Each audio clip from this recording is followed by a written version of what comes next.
So, you want to buy a boat? Yep. Okay, well, give me some reasons why this came into your head.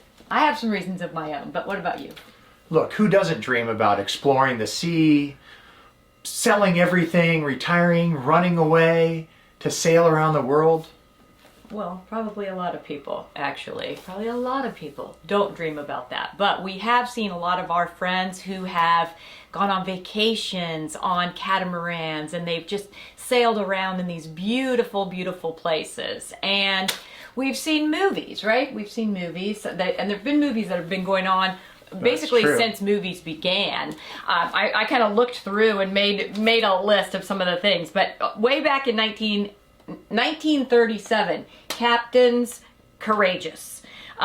Kon-Tiki in 1950 got an Academy Award, and so that was people on a boat. Then, of course, there's the widely panned Captain Ron. Captain Ron, it's funny, and I think people still like to watch it. You got Mutiny on the Bounty. We hope we don't see any of that on our own boat. You've got The Perfect Storm with George Clooney, and I think that all of these movies make people want a boat, right? They want... Yes, I guess. I mean, some of them make you fearful of a boat. Right. There's way too many movies with bad weather. That Perfect Storm, I don't even want to think about it. Right. But, like we talked about in our intro video, I mean, we love the ocean. And the ocean has played an integral part in all of our vacations and all the time that we've spent away together. Right.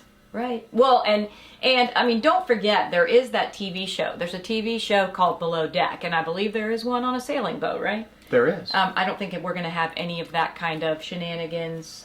Our boat's a lot smaller. Yes, our boat's a lot smaller. Thank goodness. And we aren't going to have a big crew that's having a lot of drama. No, it's a small crew with a lot of drama, probably, but it'll be drama nonetheless, because whenever you get more than a couple people together doing anything, you're going to have some drama.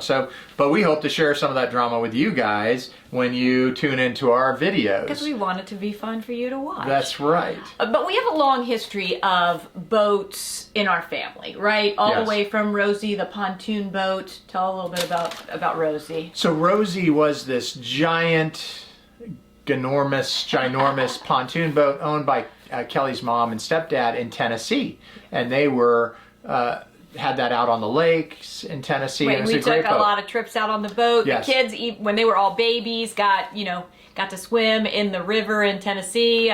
Most of them cried a bit during that time. Yes, I think the water was cold, so we're going to warm water places. I remember Nick doing a lot of crying when he was a baby. Yes. So we had Rosie, and then we moved to Lake Havasu with that boat. Right. You and I dragged that thing across country. And you remember the engineer from Ford? Yeah. So it's called Ford, Ford Motor Company. But we lived in Michigan Mike for 6 years, me for 4.5 years, and the people in Michigan call it Fords. Like, Ford's possessive. And so an engineer from Ford's saw us at a rest area as we were pulling this boat from Memphis, Tennessee, all the way across to Lake Havasu City, Arizona, and he actually wanted to take a picture of this boat, right? It's true. And you mentioned maybe he turned it in to the warranty people to void our warranty. That's right. Just wait till these people try to turn this thing in to capitalize on their warranty when they've blown out their transmission and their struts and everything else that we could have done. So then we got a boat. Right. But it wasn't before we experienced Africanized honeybees occupying Rosie the boat. Yes. And it was actually crazy. It was like a cartoon. It was like a cartoon because there were all of these bees. They had built a hive inside this little cabinet very quickly, within 1 or 2 days. It was very, very fast.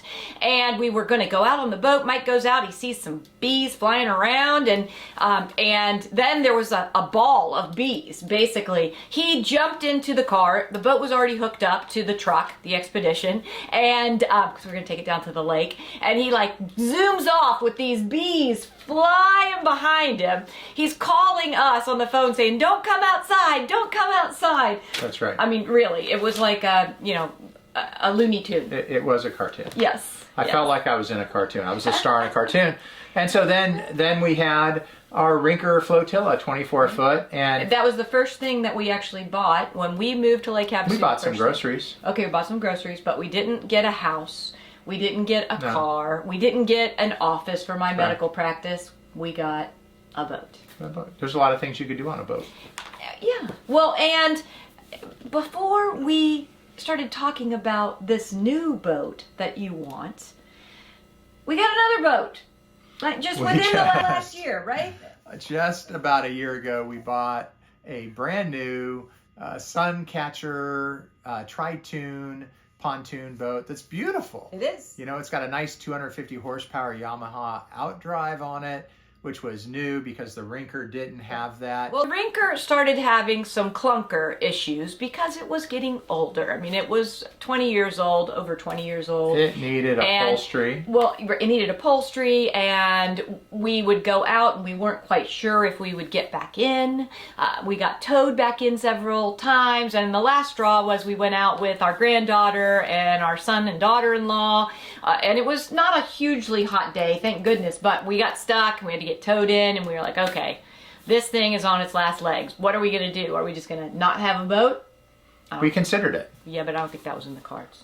So we bought this boat, and it's beautiful, great boat. We enjoy it. It sits in the marina right now in our slip, and I was just out there the other day to check on it.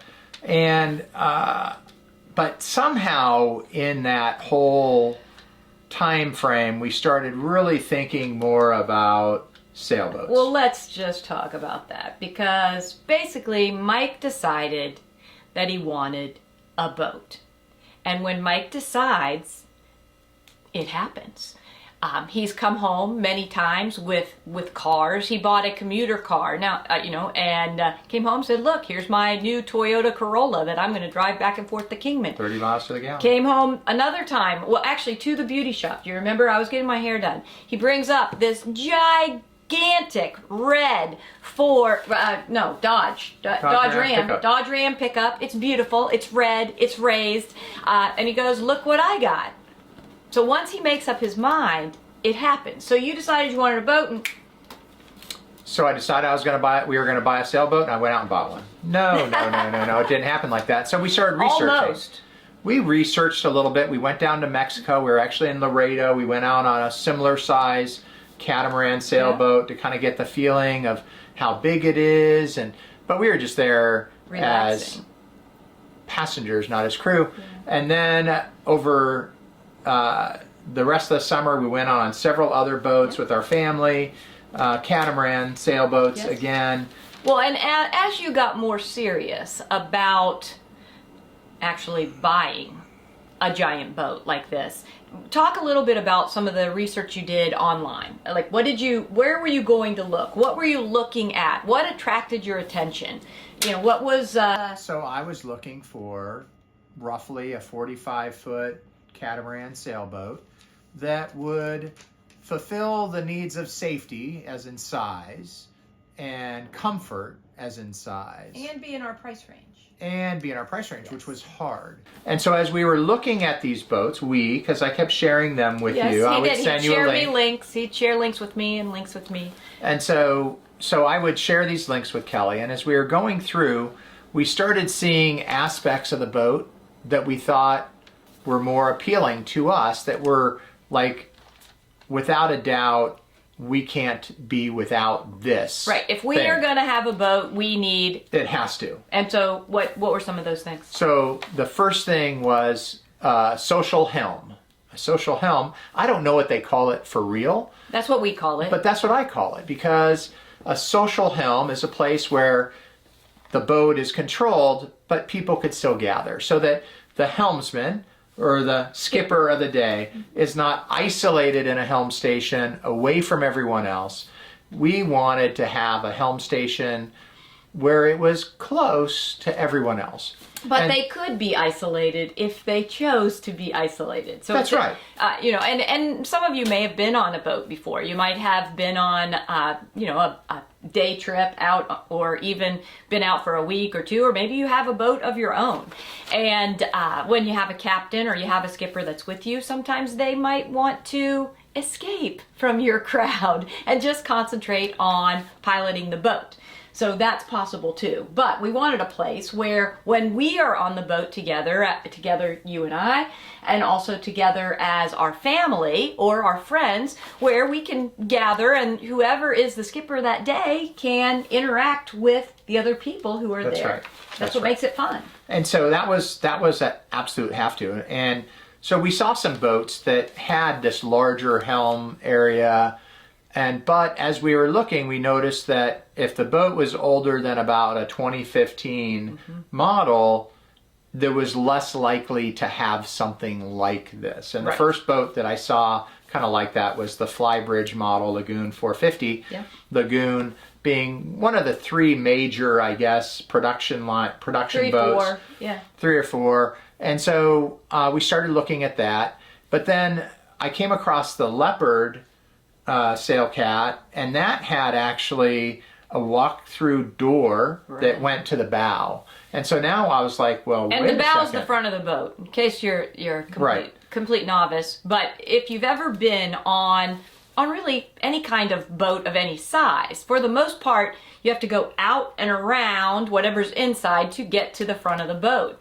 And it's one of the scariest parts, I think, of being on a boat, especially if you don't have sea legs and you haven't been on one maybe ever, or you're only on there periodically, is to walk along that side of the boat with the ocean rushing by on your side. So this allows you not to have to walk around, but to be able to walk straight through and get right out onto the beautiful front of the boat. And so those became the two things that were must-haves. The problem with those must-haves is now we're talking probably newer than 2015. And the price is going up. And as you get newer, the price goes up. And so I found a boat. I was still looking around, and I found this boat called a Bally.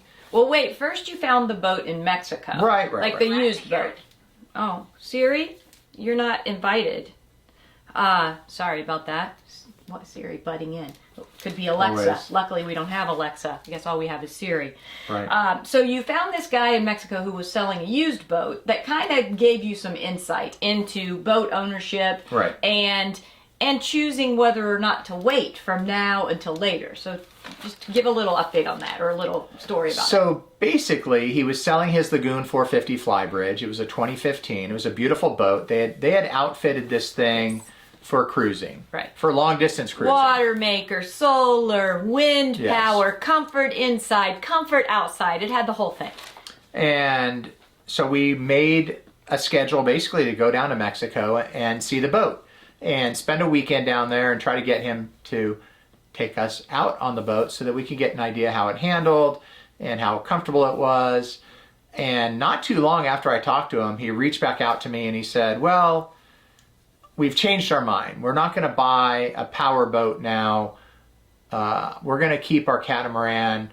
My wife can't really help with the catamaran anymore because she injured herself. But I'm going to hire a crewman or a captain in the local area that could help me get out on the water. Right. So, and that's something that we really thought about too, because we don't want to wait too long where we either, like, something happens and we're not able to do this together, like one of us gets an injury and we're not able to do it. We want to do it while we're young enough. We consider this young enough to be able to do it without those worries being as prominent as it might be in 10 years from now or 20 years from now, when a lot of people do decide to take this kind of leap. So that boat wasn't available. So then you're back to the drawing board. So then I found this Bally 4.4 during my searches for catamarans, and maybe it found you. It probably did, and it found it, and it listed a brokerage in Texas and Florida.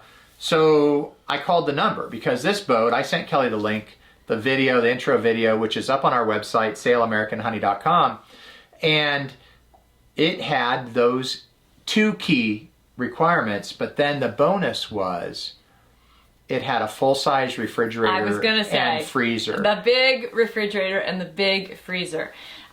Because and what we've been on a lot of boats where they just have a little tiny drawer, fridge or freezer, and to be on a catamaran for any length of time, you definitely need to have cool storage. You need to have a refrigerator and you need to have a freezer so that you're able to travel from place to place to place without having to worry about when are you going to provision, how are you going to provision, where are you going to provision, and where are you going to keep it. So that big fridge and freezer.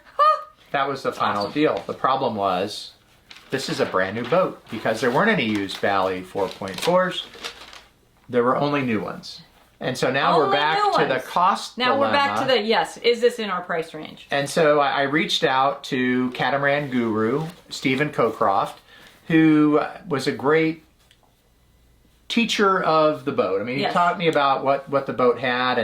And he said, as a matter of fact, Michael, in his South African accent, I have a stock boat coming. It's already set for production and should be done in a few months. Yes. Was the original problem before we identified before the supply chain got bogged down.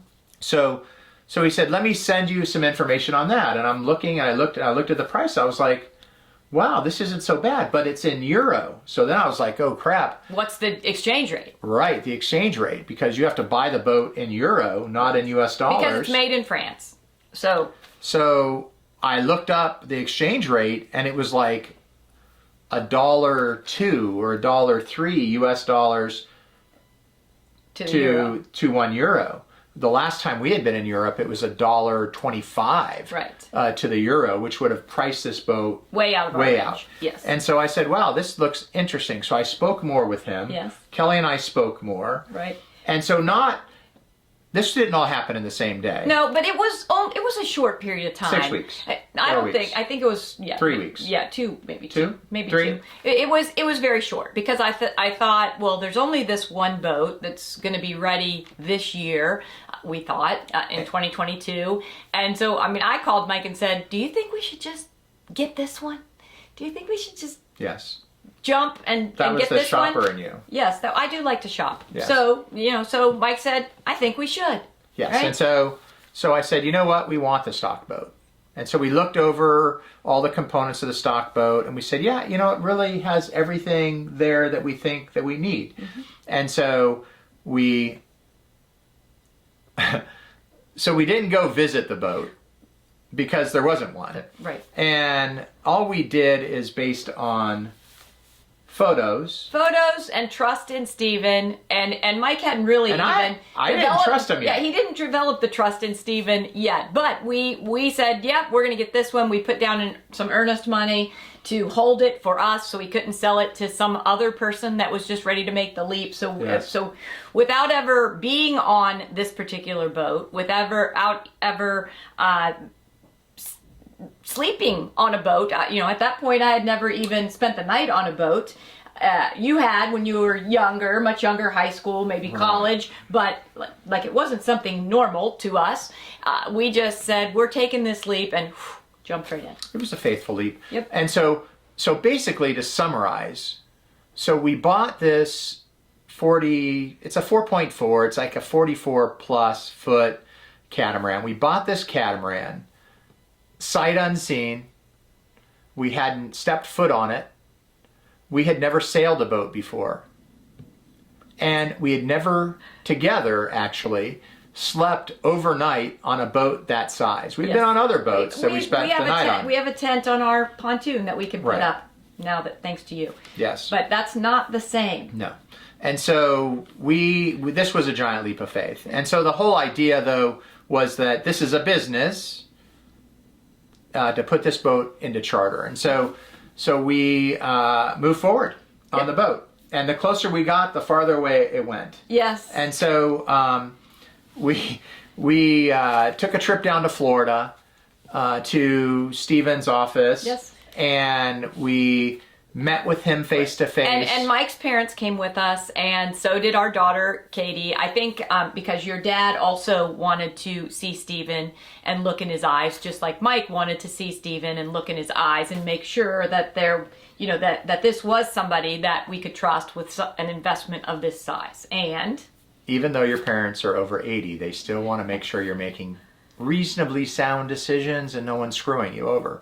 So, but, I liked him on the phone, but there was just this little, you don't know them and you've not met them. But I could tell you, I have the utmost faith in him now. Yes. He really is this genuine guy that loves sailing. He loves the product, the Bally product. Yes.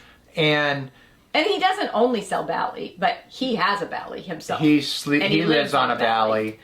And they have another Bally in their schoolhouse, which we'll show you in coming videos, us learning to sail the first time. Yes.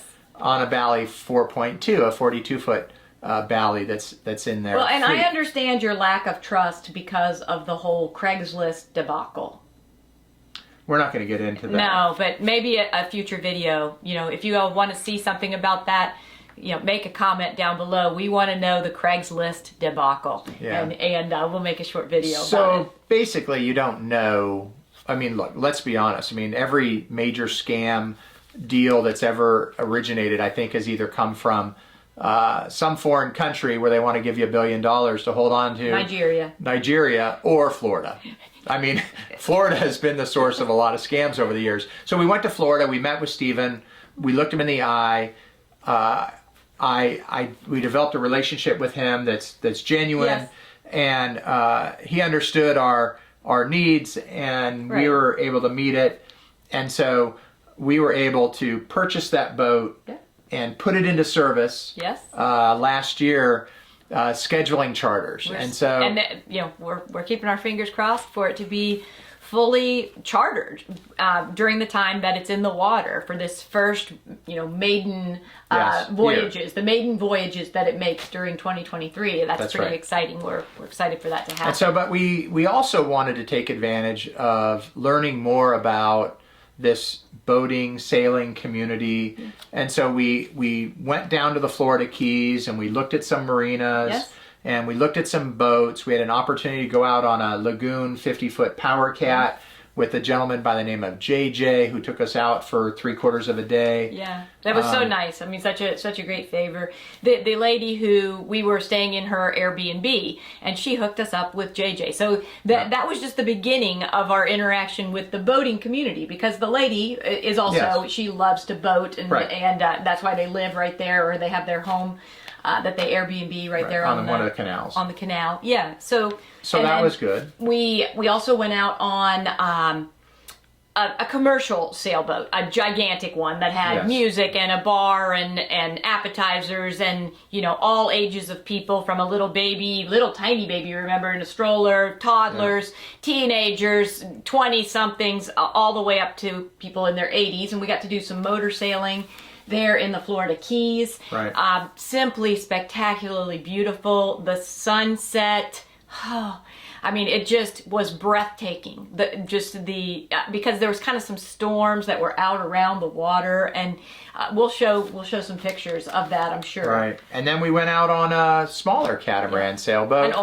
older, much older. 32 foot, I think. Yeah, we did like a 4-hour charter with my parents and our daughter, and we learned a lot on that boat. I mean, we didn't learn so much of that when we got onto JJ's Power Cat, because it was fairly easy for my parents to get on and off of that boat, right? Other than nerves about it.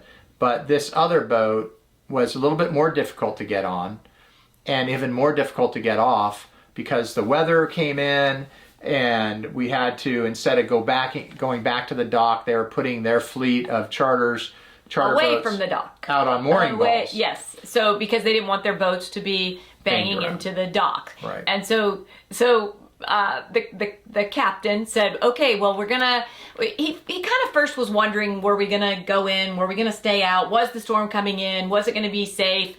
And so we just said, it's okay. You don't need to keep us out here for the whole 4 hours if you think it's dangerous. We trust you. We've had great fun. And if it's time to go in, it's time to go in. So we think originally that we're going into the dock, but we're not going into the dock. There is a tender that comes out alongside our 32-foot catamaran for us to climb from one boat into the other. So it's a little intimidating, even if you've been on boats. But imagine, Yes. my mother-in-law, your mom, and She was very nervous. And there is video evidence of this in which, Mom, we're not going to include not going to show it in the Sail way. American Honey series because you asked us not to. Even though she did amazingly well. I mean, once she got past that first initial fright, then she was able to just get right on the boat. That's true. And she did. And Yes. then we got from the boat to the dock with a little bit of assistance.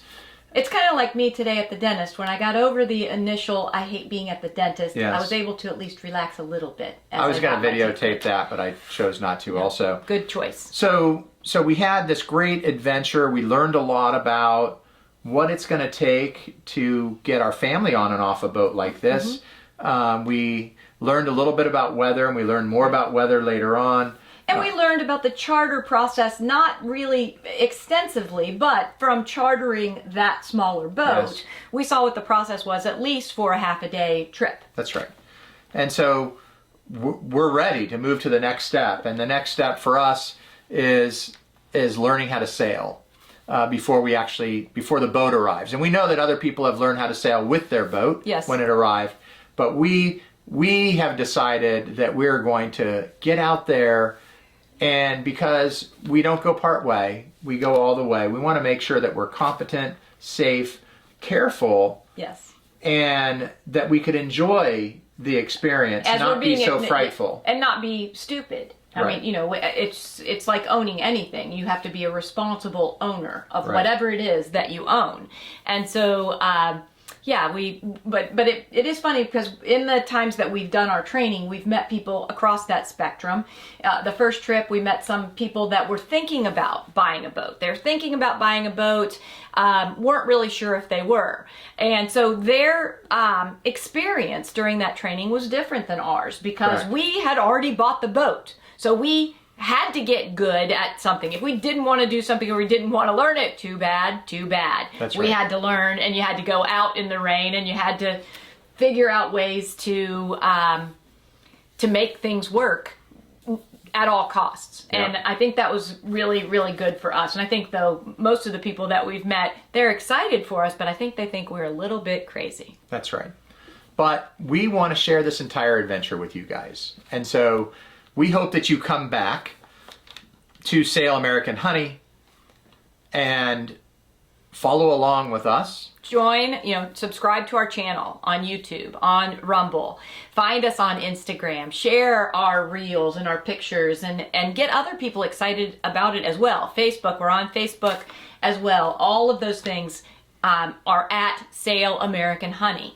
We'd love to have you join this adventure with us. We'd love for you to come and charter the boat and enjoy American Honey yourself. And you could learn about that by emailing us at sailamericanhoney@gmail.com. And so come back. We'd love to have you back with us. We're getting so close to this adventure really coming together that we just can't stop thinking about it and talking about it. So come on back with us. We'll see you next time. That's right. Thanks for tuning in again, and have a great sailing day. Bye-bye.